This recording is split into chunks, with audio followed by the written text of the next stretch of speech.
I'd like to call to order the regular planning board meeting for Monday, January 27th. We have a quorum. The only absent member tonight is Chris Falk. Number 4, we'll be approving the minutes for 2 meetings. First one, let's do them one at a time. First one is November 25th. Ask the board if anyone has any comments, additions, or deletions. Hearing none, get a motion. Motion to approve the minutes as presented. In a second. A second. All in favor? Aye. Thank you.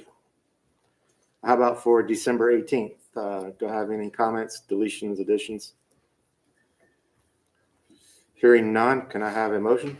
Motion to approve as presented, December 18th planning board minutes. Second? I'll second. All in favor? Aye. Thank you. Number 5 is the public comment section. Individuals allowed 3 minutes to speak and must speak only. Comment on current agenda items. A maximum of 30 minutes is allocated to the public comment period. The time limit may be extended at the discretion of the chair. Deb, did anybody sign up? Thanks. Cool. Chad, come on up.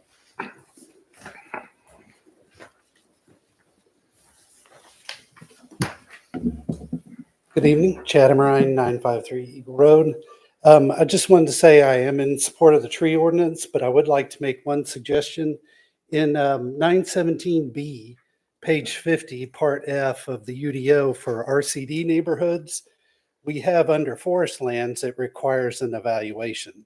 To make this process simpler, I would suggest that the UDO also be updated to reference the new tree ordinance with the tree survey that is required. Also in this section, it does require in the evaluation criteria a little bit more detail as far as it requires you to detail the ecological functions of the trees, like if they're protecting steep slopes, erodible soils, environmentally sensitive areas, or wildlife habitats. If this criteria is just added to this tree ordinance that you're reviewing tonight, then it would allow the developer one common evaluation step as they evaluate a parcel to decide whether they want to do RCD or R40. It'd just be one common thing instead of them going down one path, and then if they switch to another, they may have to start over or do some additional work. Thank you. What did that reference? It's 917B page. It's on page 50. It's part F. It's under the forestry, I think is what it's called. Page 51? Just page 50. Part F. Yeah. Thank you, Chad. Number 6, new business.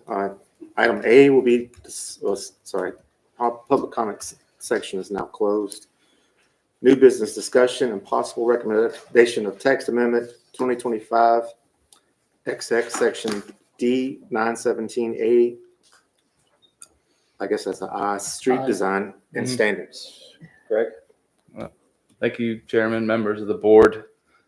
So this is going to be a common theme throughout this night's meeting, but these are all in relation to text amendments or proposed text amendments, and the conversation is designed to be fairly open-ended.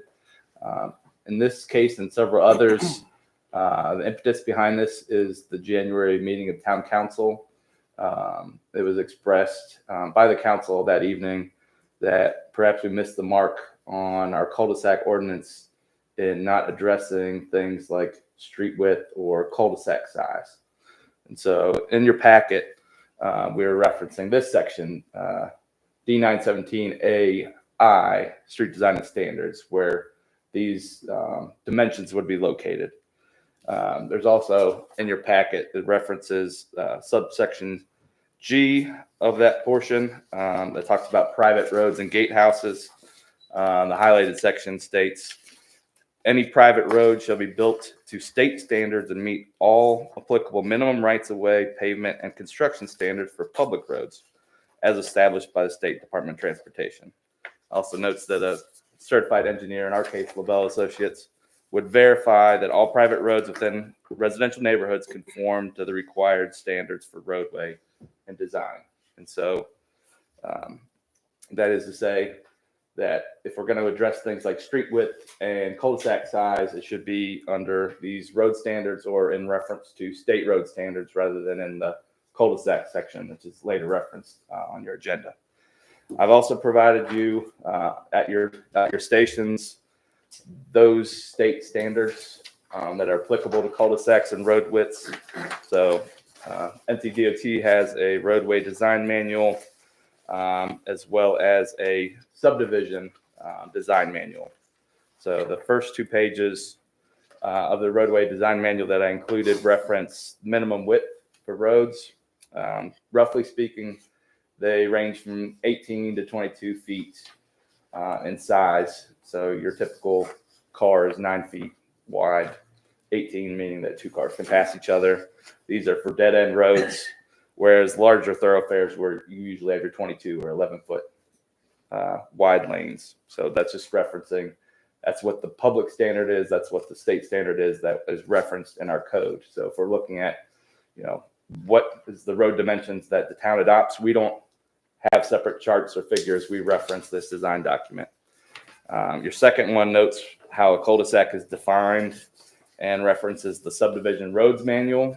And then your other 2 pages are exhibits from that manual, including cul-de-sac dimensions for roads with curb and gutter and those without, because we can allow low impact designs that don't necessarily need curb and gutter. So the common theme there is the road width is usually 18 feet wide, but can be up to 22 is referenced on that.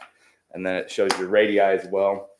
And your cul-de-sac definition from the state also states that every cul-de-sac they build or they certify has to be big enough to allow a bus to turn around. So that's deliberately and specifically referenced. So there was some concern about public safety. If a fire truck can go through cul-de-sacs in Weddington, this states that if they're built to public or private standards, they can have a bus turn around, fire trucks can turn around. Public safety is addressed and is important, but covered already in our code. So all that's to say, public safety regarding road widths were referenced in that meeting, and they were asked to be looked into and see if they could be adopted into an ordinance. But through this research I just described, I find that public and private road standards are sufficiently safe, and a text amendment is not recommended at this time. That said, text amendments have to go through the planning board to go to town council. Should town council disagree with this recommendation of staff, they can address it at their next subsequent meeting. But no text amendment is shown, provided for you for consideration today, because they're referencing other manuals and guides, and there's no reason to add a new section to address that need in staff's opinion. So all that to say, if you have any questions or concerns about what I just described, available for that. Thank you. I think this is really good, Greg, good research. So, I just kind of scanned here, like on page 26, just to make sure I understand it right. 3rd page in the packet. It talks about minimum cul-de-sac radius of right-of-way with curb and gutter 45 feet. Shoulder section 50 feet. So you're looking at with curb and gutter as an example, a right-of-way of 90 feet, and then not the actual cul-de-sac, but the right-of-way for it. Am I reading that correctly? Yeah, like it's at its maximum size. Your standard right-of-way is going to be 45 to 50 feet. And in fact, the roadway design standards manual from the DOT was just amended here several months ago in November 2024. So this is pretty recent information. The residential subdivision references is from 2010, but again, that was updated last year. So these are pretty good figures, but roughly your right-of-way is going to be 45 to 50 feet. Your lane width is going to be 18 to 22 feet. And at that maximum point of the cul-de-sac is what you referenced, Mr. Dieter. Okay. Of course, everyone, myself included, thinks of a cul-de-sac as a bulb, but this references an L or a T shape that as long, I'm looking at 4.11 under cul-de-sacs. A turnaround can be in the form of an L or T or in a circular or circular in shape, as long provided enough room for a school bus to turn around. So that's just okay, like that. That's, you see that more and more often, particularly in urban settings. They'll do kind of a T or an L, so they could do those kind of 3-point turn Yeah. types of movements. That is an option under DOT's guidelines. But the important thing to note with the town of Weddington is we still have conditional zoning for basically all subdivisions. So if there was a preference or a public safety preference for a bulb, or even a close for the public roadway, or the private roadway, excuse me, we could say that we prefer the cul-de-sac standard rather than these kind of newer T. I'm actually kind of ambivalent about it. They use up a lot less space and a lot less pavement. So really environmentally, they're better. Right. But it is a scary thought to think of a school bus trying to back up when they've just offloaded the children. They usually don't go down those roads. They stay on the main ones. Oh, do nowadays. they? Yep. We don't have school kids anymore, sorry. With the bulb. No, they have grandkids coming. With the dimension I think we're talking about is designed for like a school bus to be able to do the turn and come out versus the hammer or whatever they call the T thing. It's kind of one of these things, right? Yeah, if it's a bulb, they can do it in a circular motion where you're gonna have to back up if it's another design option. But because of conditional zoning, we could say, hey, we really want a bulb on this, not the. Right. I believe we have that jurisdiction as under the conditional zoning method to do that. If there's a public safety concern or a preference for that, we could still require a stricter or better design. Even if it's public roads that NCDOT controls, we had this kind of discussion of private versus public. So I think we could definitely ask, and I think they would coalesce. Most applicants would say, listen, if it gets my project approved, I'll do a bigger bulb than necessary. or versus the T thing. Correct. Does Weddington require developers to get the fire marshal approval? Because it's not so much a school bus, it's more fire trucks. Since I believe through Union County's development process and getting some permits that way, the county is tuned in on that. Even in the platting portion, there's coordination between agencies. Planners don't necessarily reach out to the fire marshal for every subdivision application we get, but ultimately the fire department is going to have to approve a subdivision. Yeah, I had some discussions with Chief McClendon, Steve McClendon, the fire chief. And basically, as he said, as a fire chief, the wider and the bigger, the better. But he said, realistically, like a 70-foot bulb, he said that would be their preference, even though I think the National Fire Code asks for like 90 feet or something. But if you look at this, if I'm understanding this right, that would meet that 70-foot bulb requirement. Yeah, and what I'd broadly say is, the fire departments aren't planners. And so there has to be a balance between a massive amount of surface roadway and environmental concerns. So I think through the state and us adopting those standards, we're trying to strike that balance. You don't want NCDOT fighting fires. You don't want firefighters designing roads. Correct. One thing I'll just add to that, Bill, is before we had GPS, the concern was that they would go to the wrong address and have to make a quick turnaround. They don't go to the wrong address anymore. So it's a matter of just slowly packing up their stuff and they can move out. They don't go to the wrong address. They know exactly where they're going, and so they don't have to make a quick getaway if that's what Yeah, one of the things the chief said, what they like to do when they're talking about width and stuff is, they'll have at least two, I call them fire trucks, show up. He said an engine, regular fire truck will be there first, and then a ladder truck, if required, will be coming second. And they want to be able to not necessarily have them park like this because it's so narrow that they could, put them like this. And I think that 70 feet thing covers that. Cool. Any other comments?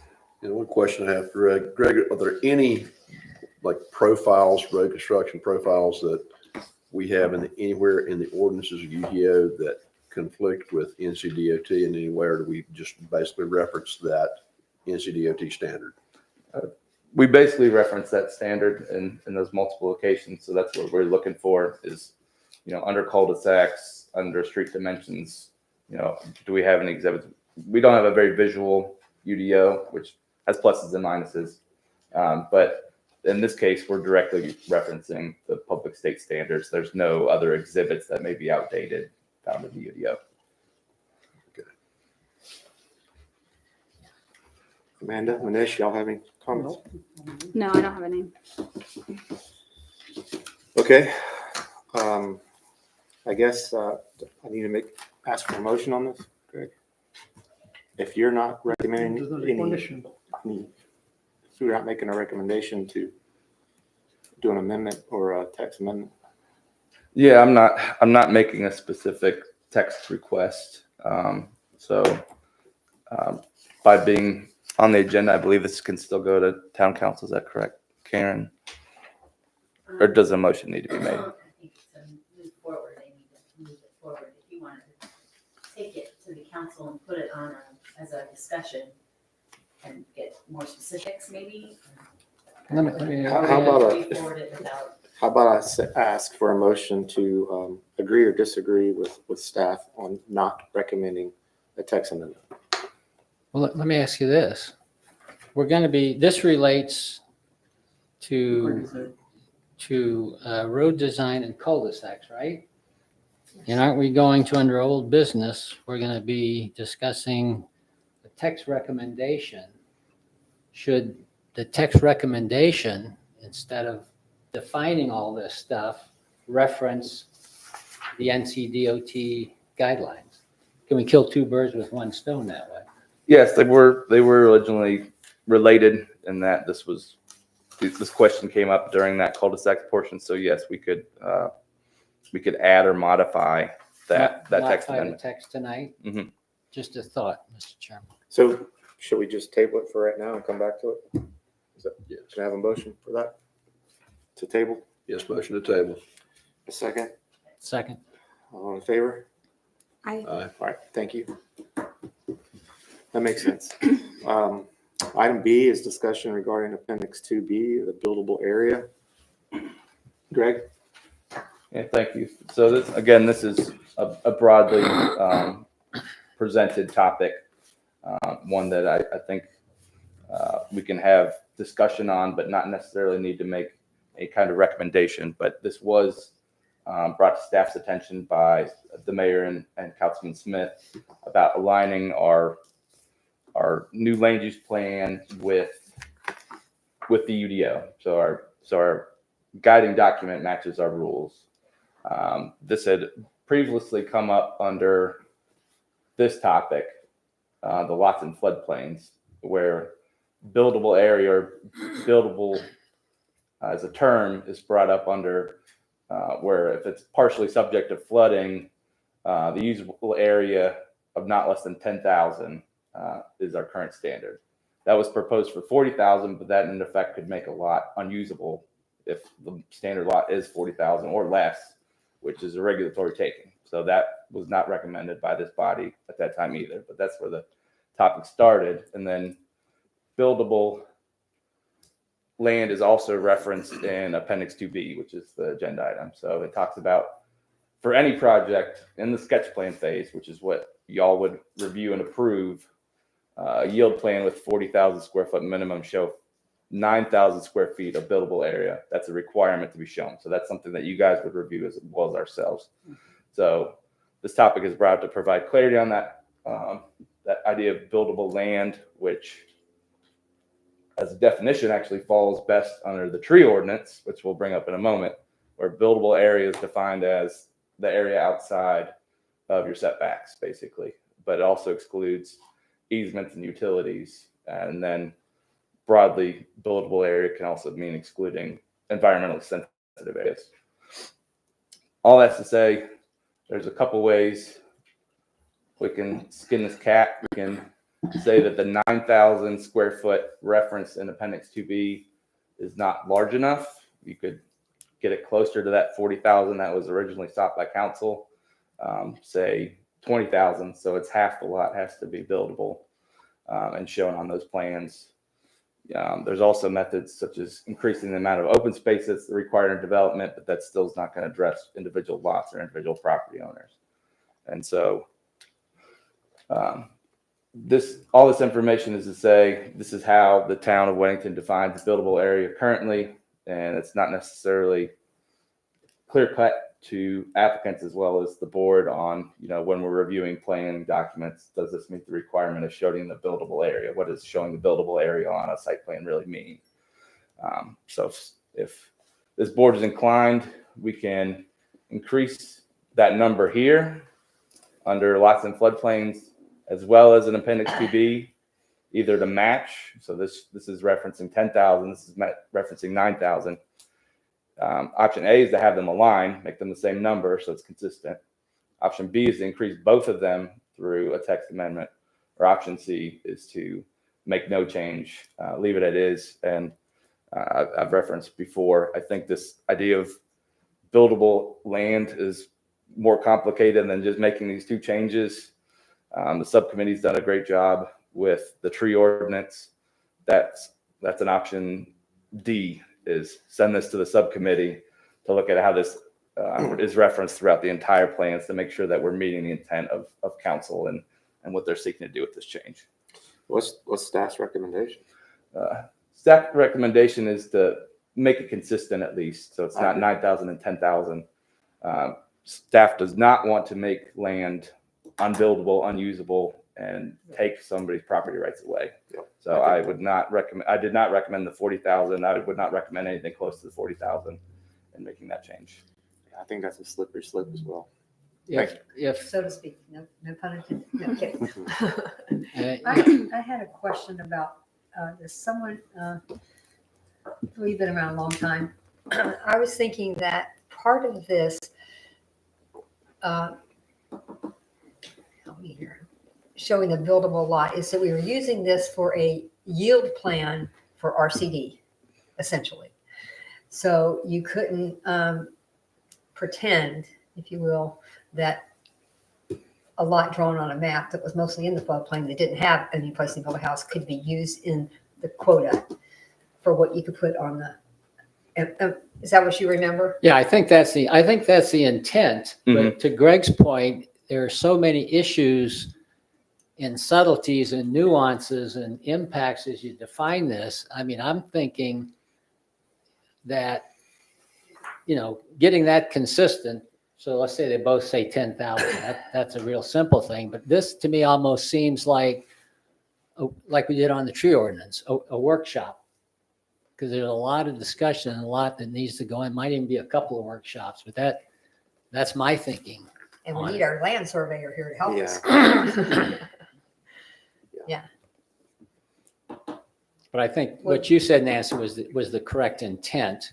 That's As how you I develop remember. a yield plan, that yield plan is, quote, buildable land. Uh-huh. And there's so many issues around it. Well, did you want to make I'm sorry, I'm taking, I liked your idea about the workshop. I don't know if this thing calls for a motion or it's just, It's merely a discussion item because I provided so many options for you. I didn't want to pigeonhole it into saying accept the text amendment as presented or not. Per your guys' point, I think it does deserve a broader discussion, and the workshop is beneficial. so should we just reflect in the notes? I'd like a motion now for, to table it so that we have time to have a workshop and that Chris can be there because he's going to know the most about this stuff. So could you say you're directing staff to set up a workshop for this topic? If planning board agrees with I make a motion that we table this and send this, we're going to send this to a workshop. workshop, Because I sat on the subcommittee and I know what some of the issues are. yeah, because I remember Chris last time. Bill. There's a motion on the floor. Do I have a second? Yeah, I'll second. Okay. When this jump Bill, so how about the vote? All in favor? I- Unanimous. Yeah, I remember last time we were talking about this, Chris was saying there's ways around it in the survey world, and we need to make sure that You could end up with land that's not residential and not conservation. That's, like he was saying, floodplain. I guess there's ways now you can work with the state to eliminate a floodplain. And then that's where, who owns that land? Is it the HOA? They bring in the local bar, strip club. So there's just so many issues around that thing that I think we got to get our arms around. that's the first thing you thought of. No, that's the first thing Chris thought of. Thanks, Greg. All right, number 7 is old business discussion and possible recommendation of a text amendment to 2025 XX Section D 917AQ tree requirements, new tree ordinance. I know we did a lot of discussion, a lot of hard work. Thank you, subcommittee, for doing all the grunt work. But Greg, let you have it. Yeah, thank you, Chairman. The first two were fairly open-ended. I hope this is pretty succinct. Thanks to our hard work at the work session earlier this month.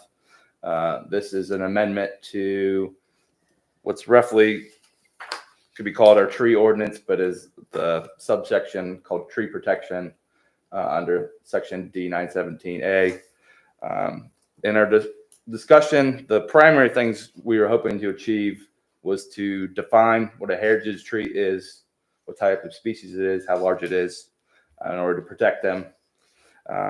It was to create much larger fines for people destroying and removing those trees, and from a staff's perspective, to put more of the impetus on the development side, to provide a tree survey or provide documentation of the tree species up front so that we can clearly show what needs to be protected, not protected, and what's valued versus this, we talked about pines that may not necessarily meet what we're trying to Which achieve I in terms of object- which tree I, for the record, canopy, objected.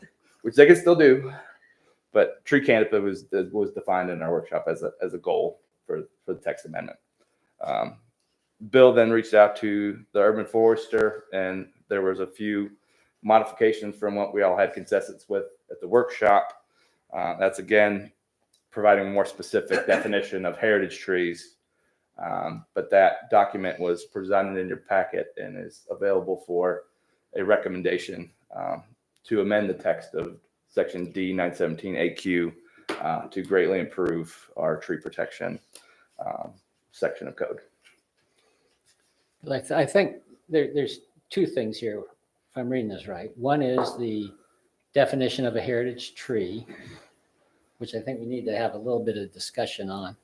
And then the second thing is the tree survey and what Chris referred to as backdoor clearing of trees as it relates to the forestry program. And on the tree, Did the urban forester have any suggestions on how to handle that? yes. Oh, good. Yeah. What did he say? Well, let me take the easy ones first. Oh, okay.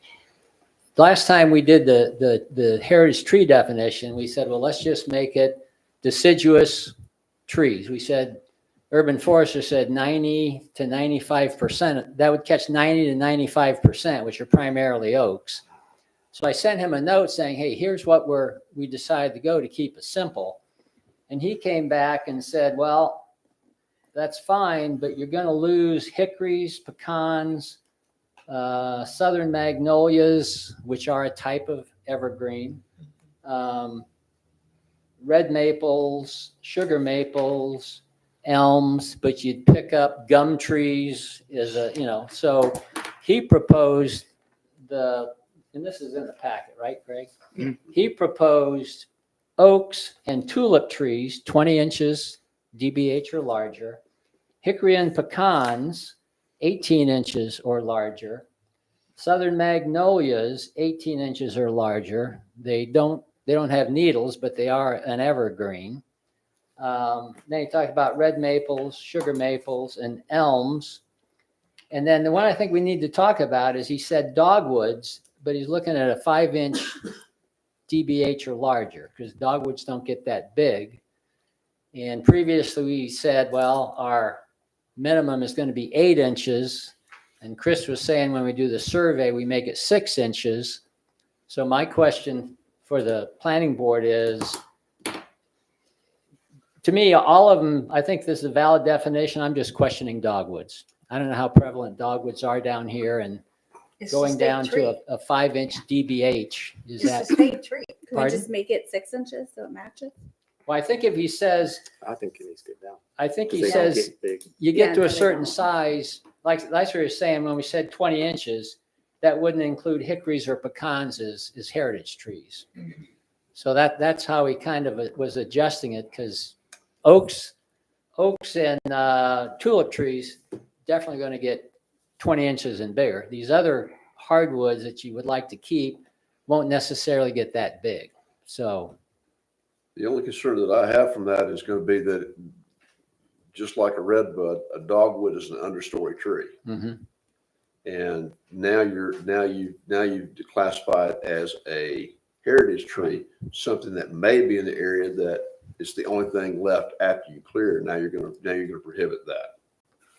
Not prohibit it, but mitigate it. Mitigate Yeah. it. Yeah, that's a, I was just trying to hit the balance between simplicity and a manageable tree ordinance. And I mean, I love dogwoods. When I built my house, they're actually blooming. I went out and put yarn around all of them. I didn't even know what that tree was, but I wanted to make sure it stayed. And I don't know if that adds just too much complexity and gets a little too finite if we say dogwoods. Well, I think dogwoods should get a little bit of preference. They are the state tree, for heaven's sakes. I did not know that. Yeah. I mean, I'm fine with it. I just wanted to throw that up to the planning board to get planning board's thoughts on it. I'm glad you brought it up. I think the magnolias and the red maples and the dogwoods should all go down to in inches, because to Rusty's point, they're under canopy tree, and magnolias particularly grow very, very slow.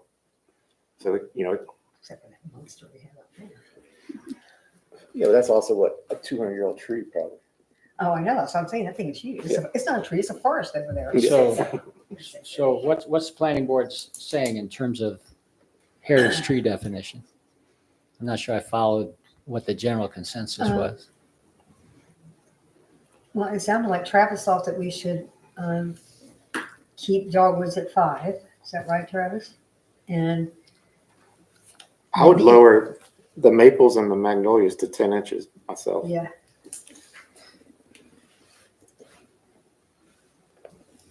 Okay. Well, I mean, not to sound like the greedy tax man, but that puts more onus on the developer for mitigation.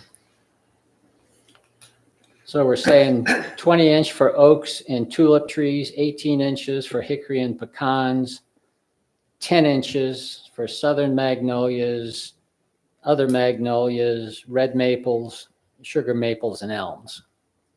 So that would all combine to the 10 inch, and then the dogwoods at 5. I think that works. You guys? Yeah, I like it.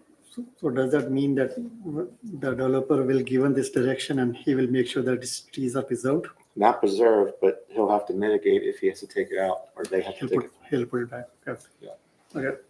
I think we would need to amend we would need to at least asterisk the survey to include, because right now we have six and over on the tree survey. This would not identify dogwoods in the So we have to survey. identify dogwood 5 inches and 5 inches and over on the survey, amend that. Or at least put an asterisk. in That it. makes sense. Okay. And then the other element had to do with the tree survey requirements. And Chris actually did some really good research, and it's listed, it's actually the number one thing, Q1, under tree requirements, tree survey requirements. That's what he came up with from a number of sources and based on his experience. And I just submitted that pretty much verbatim from what Chris has, but he seems to be on top of everything. So that would be a change to what was originally there. Everybody good with that? And then the last thing, Nancy, to your point, there is in Union County, there is an existing North Carolina general statute. And Union County uses it. And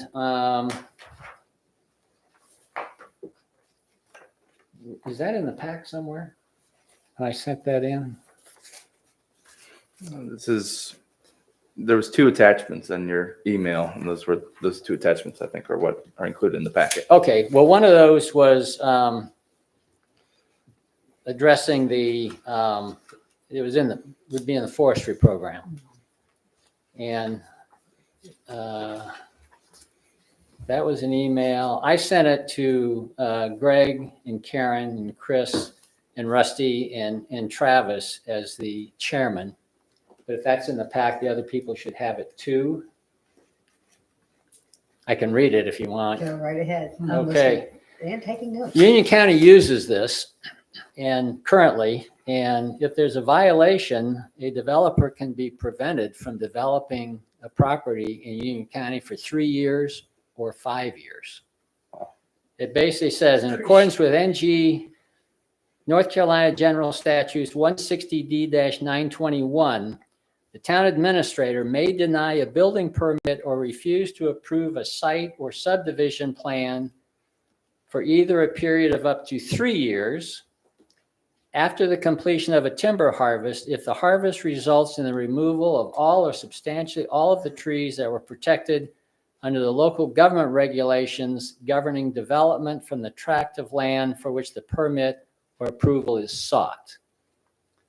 So basically what that's saying is if we had our tree ordinance in place, and as Chris's concern was, well, the developer will go in and, because when they sell the property, it basically comes out of the Forestry Service, forestry program. Yeah. Or if the developer goes and pays to get that cleared, that's kind of that backdoor thing Chris was talking about. And then the second part is 5 years after the completion of a timber harvest, if the harvest results in the removal of all or substantially the trees that were protected under local government regulations governing development from the tract of land for which the permit approval is sought, and the harvest was a willful violation of local government regulations. So a lot of it has to do with the intent. Right. But that's an existing state statute that the county uses. That, excuse me, is referring to the developers. But what if a landowner, I'm going to use the Delaney's Mhm. farm as an example because that's the one I know. We had, most of our land was in pasture. Some of it was in the forestry program. But before it was sold for development, we had the right to go in and sell that as timber. Right, harvest, Yeah, harvest it. Right. And collect that money from the crop. right? And then it could, and if we didn't sell it for another 3 years for development, then it's staying in the forestry program because we're planting or whatever. Right. So I guess and I don't know if this is even relevant anymore. I don't know how many acres we have in the forestry program still left in Weddington, but the property owner has the right to do that. And so I guess I was looking for, this ordinance is not going to fix that. They can harvest their timber if they want. They can, yeah, if it's in the forestry program, they Yeah. can harvest their timber, and part of that harvesting, the forestry program is replanting, reseeding, whatever the terminology is, right? Yeah. I think that's right, Yes. Linda. Yeah, Well, the forestry people come out and rewrite another program for you, right, because you've been following their plan, and it has to be a plan. Talk to Barbara Long; she'll tell you. Right. You have to be in that, following their specific recommendations, and then once you sell it, the whole thing comes out of right. the program. And there's a 3.5, 4 year look back on the back taxes. So, but I guess my concern is that as much as I I'm a huge advocate of personal property rights. This isn't going to save us from someone harvesting their timber. You know, it's just not. If they want to do it, they can do it. They being the The developer? property owner, the property. Yeah, as long as they've got their forestry license, and part of that program is to replant, reseed. I think we have a situation, I'm not positive on this, Travis. You mentioned it at the last meeting, at the roundabout there at, what's that, Waxhaw Indian Trail Road and Beulah Church. There's a big parcel there on the east side that was totally cleared out, and it's been fallow now for a while. I don't know whether that was a situation, because that's Union County, I It's the believe. county, yeah, but there's a developer going around trying to get easements. I know firsthand. I'm sorry, what? There's a developer going around trying to get sewer easements. Ah, So that's what we're trying to okay. prohibit, I guess. But this was the best shot that we could come up with, which is what Union County used, existing state ordinance.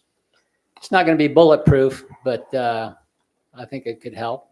What if we just put it like in general information, and that under A, we just state that Weddington recognizes general statute, blah, blah, blah, so that it's in black and white. Yeah, I think it would go in the tree ordinance. I'm just not sure where. I Yeah. put that up to. Can that be incorporated by reference as applicable to our tree ordinance? But I'm sure you can find somewhere good. but the reference, the issue is that in case statute changes, then we have to keep track of it too. True. It's better that we put the right wording. Wouldn't you just, maybe that's what you said, Manish. Yes, You just mentioned Copy paste NCGS it. 160D-921. No, but I'm saying the statute changes then. Well, if the statute changes, then We'll not keep track of it, right? The number should, The number should roughly stay the same if they make amendments still. Okay. So we could start by just referencing that general statute number. Okay. And we can find a place to put it, but I think just as long as we have that number, we're covering ourselves. And, whether it's referenced or not, it's still a general statute. It still applies to us. Yeah. Correct. I would want a reference though, just to be above board, and Okay. because that's probably going to spark a conversation with a developer and a landowner. I'm assuming that's probably what's happened in the county. Some of those kind of conversations. I don't know what Yeah, the county yeah. does, but I think the county has used this. How many times they've used I don't know. it? That is the question. Yes, very discretionary for sure. Right. Yeah. All right. Anybody else have any other comments on the tree ordinance, new tree ordinance rather? I just saw on one of the pages the fee, the permit cost was marked out. Is that because we're not going to charge a permit fee to? I thought we said $50 for the trees. Or is No, that maybe we it's just said it's like 25, but but it's crossed out on Greg here. had pointed out that there's a fee schedule for everything in town, and it's not reflected here. It's reflected in the fee schedule. That's what Gotcha. should be. Correct. Yeah. And then also, as we said last month, this will remove Appendix 3 from the UDO, which is about 8 pages of approved species and stuff, because it references the urban foresters stuff.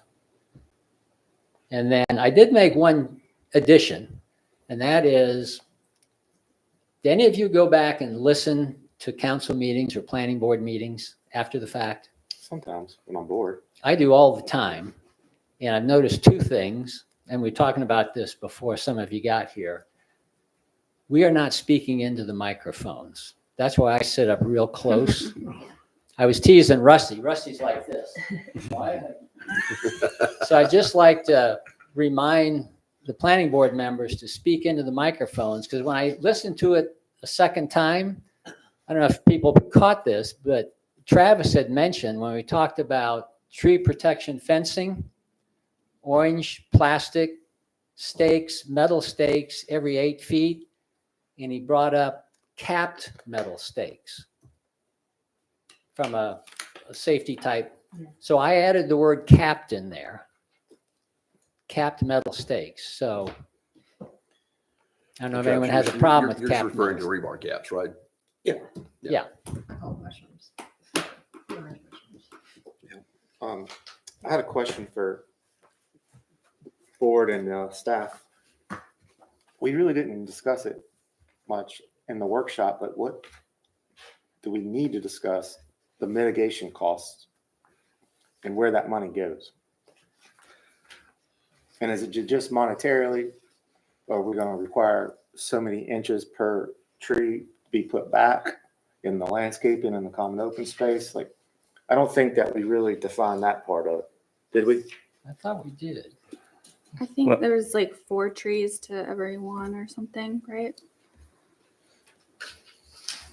So the text reflects the fine cost. It reflects the replacement option should they remove these trees. We talked about how many would be in replacement, and we had discussion about the rough size of those replacements. As far as where those funds go and, what kind of land bank or tree fund we create, that's not necessarily something we have to define in the text ordinance. We would need to figure that out as a town. But that doesn't necessarily have to be in the ordinance to say, what the town administrator's financial policies are. That doesn't need to be in the UDO. Okay. And you jogged my memory on the so many trees per inches put back.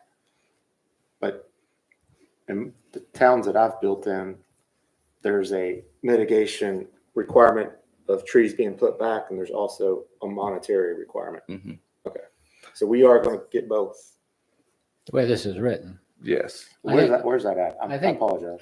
I think Charlotte specified, one town specifies that monetary fine goes to the general fund or 31, something. I think.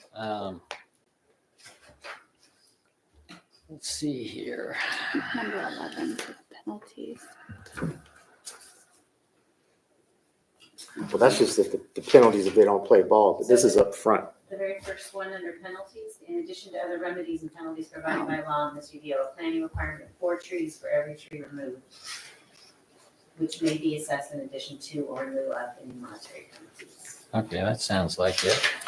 Yeah, but that's the penalty of after the fact. I'm talking about up front that gives a tree survey. We talk about how many trees are getting taken out. And it's 1,000 inches of oaks. Okay, then you're putting so many trees back. But for that 1,000 inches of oaks, there should be a fee, a tree mitigation fee as well, up front. The companies that I've worked for have written 6-figure checks for that kind of So you're stuff. saying if there's 10 heritage trees targeted and the developer, as he's trying to lay out everything, says, I want to take out 3 of the 10. And then your question is, what's the penalty or financial or planting mitigation for taking those out? Yeah. Wesley Chapel has a good template, I guess, that I think I've mentioned before that, there was a mitigation fee up front, and then there was a requirement to put back as well. I don't know if that's something that we need to look into or just let it ride as is. But it would be a benefit to the town monetarily, and also, make the developer do best practice. The only thing is that the benefit to the town is that it will help cover Greg's, whoever's cost to go out and see that the mitigation is done. And Or I sort of got Labella. the impression that we were going to be asking the urban forester to help us with this part because there's one of you. That's my So we would, goal as staff. Yes, Yeah. is to have his assistance. yeah, because man, as much as you'd probably like to go out and tromp in the woods, probably don't have the time. Well, Labella has people who help as well. Yes. Did Bonnie The- retire? I heard that something about that. She went to another company. Went to She went to Monroe. Monroe. We also just lost our engineer to another job, but that's that's a separate conversation. Bonnie's replacement. Bonnie was awesome. There's one section here, Travis, on 2B9,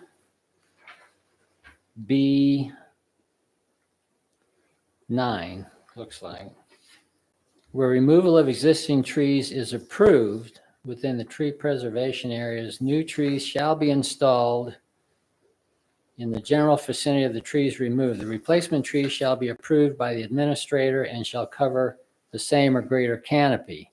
A payment in lieu of tree replacement may be allowed subject to the approval of the zoning administrator. Payments, well, this says payment shall be based on the total replacement cost of the trees. Yeah. Now, if you're taking down a big oak, I don't know how the replacement cost on that is. Well, there was a developer that took down a big oak in Weddington years ago. He was sued by a homeowner, and the homeowner won, I want to say $40,000. Well, that comes down to our $800 an inch. I don't know if that takes care of that event. I think so. That'll work for Okay. now. I think that's a little bit on the lax side. But I've seen towns that make it costly to take down trees. That's all I wanted just to point out. But I don't want to dwell on it. We can move on if everybody's comfortable with the new tree ordinance I think, as is with the quick change of the inches on the magnolias, maples, and dogwoods. and we changed the wording on the tree survey on number 1, Mhm. and then we reference True, that. North Carolina General Statute. Yep. Statue also. I think this is a great tree ordinance. I do too. Now, Thanks. the key is Thanks. enforcing it. So do I have a motion to approve? I make a motion to approve the tree ordinance with the 3 changes discussed tonight. I'm gonna, just really quick before you have a second, what we're really, I always reflect this in the minutes, but just so you all know, What the motion you're making is to forward to Forward. the council with a recommendation for approval. Does that make sense? With the changes we discussed. Right. Yeah, But I just wanted to make sure that that wasn't. yeah. We don't approve text. Are you saying we have no authority? No, that's not at all what I said. I think it is. Okay, was that an adequate motion there? yes. Okay. Do I have a second? Second. All in favor? I Aye. Great, thank you, everyone.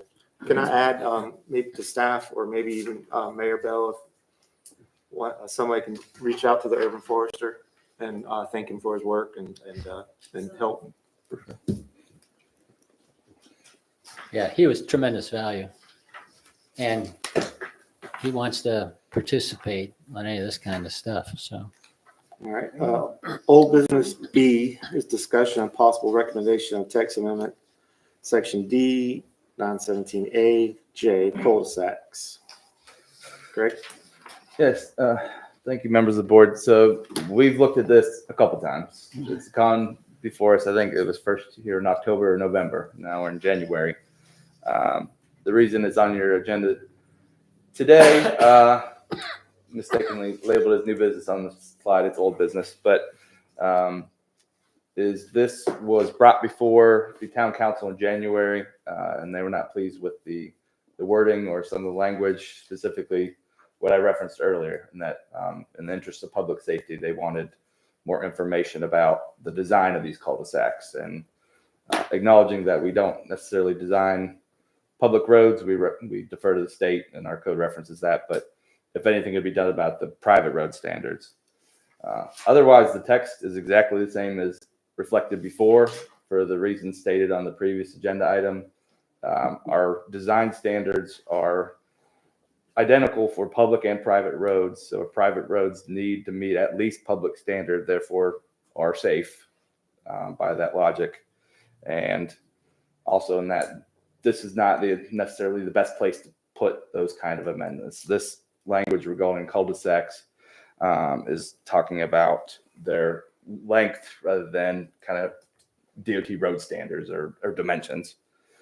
In addition, this is a pretty strict change in cul-de-sacs, going from our 12 100 feet linear length to now 500. And it uses strong language like cul-de-sacs or dead-end streets to be permanently closed are prohibited and can only be used when topographical conditions or exterior lot line configurations offer no practical alternative for connection or through traffic. So this is still, in staff's opinion, a pretty big increase in standard. And since our public and private road standards are mirrored, staff still, wants to recommend this as is. But if language referencing or cross-referencing road standards and designs need to be inserted here, that is an option that this board could choose in order to get it more favorably looked at by the town council and to get this adopted. So staff recommends no change to the text as was previously designed and written by the subcommittee. But if we need to reference some of those street design standards that I talked about earlier, they can be inserted here at your pleasure. So everything in red is what the subcommittee came up with. Okay. And you're saying you wouldn't do anything else? It's pretty. It was presented to you exactly as it was presented to me, and this board unanimously, or I believe it unanimously approved those changes. Excuse me, it was my understanding when I was listening to the town council talking about it, is that they wanted to just incorporate, not go piecemeal. They wanted to have the cul-de-sac things along with the street design standards, and let's do it all together as one piece of legislation, if you will. They wanted our recommendation for the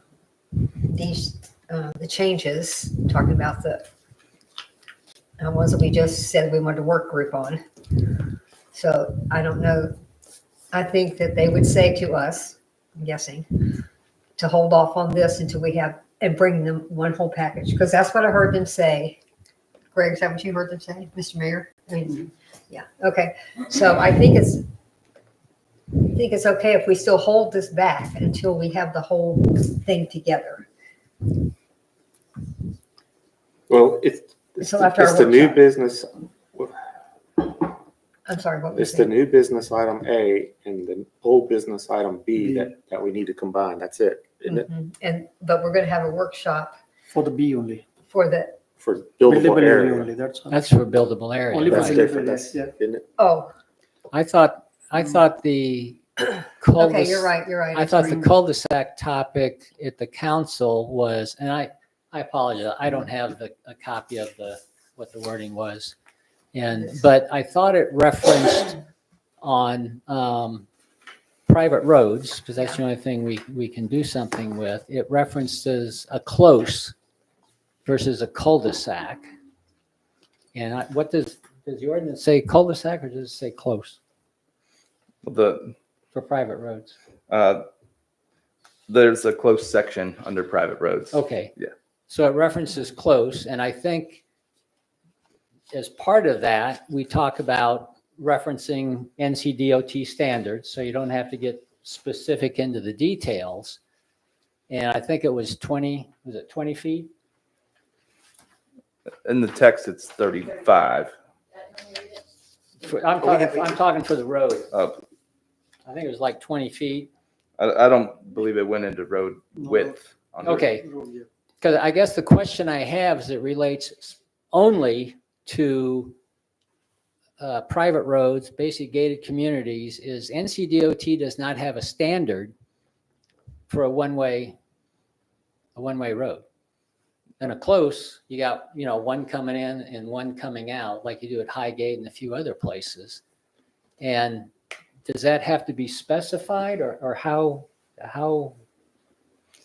And I looked into Highgate, and I also, as part of that previous exercise, looked into all the different design types. There are one-way street standards.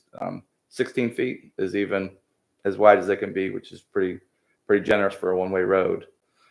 So I think if you reference public standards, even for one-way roads, and say that public roads and private roads are the same standard as far as the town is concerned, we're addressing that. So NCD does have a standard for a one-way road.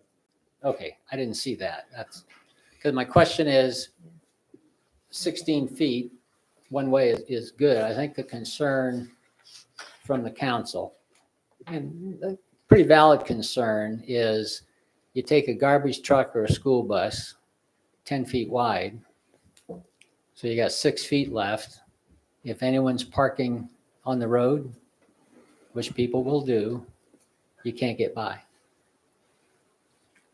So I'm thinking, if, I don't know if 16's the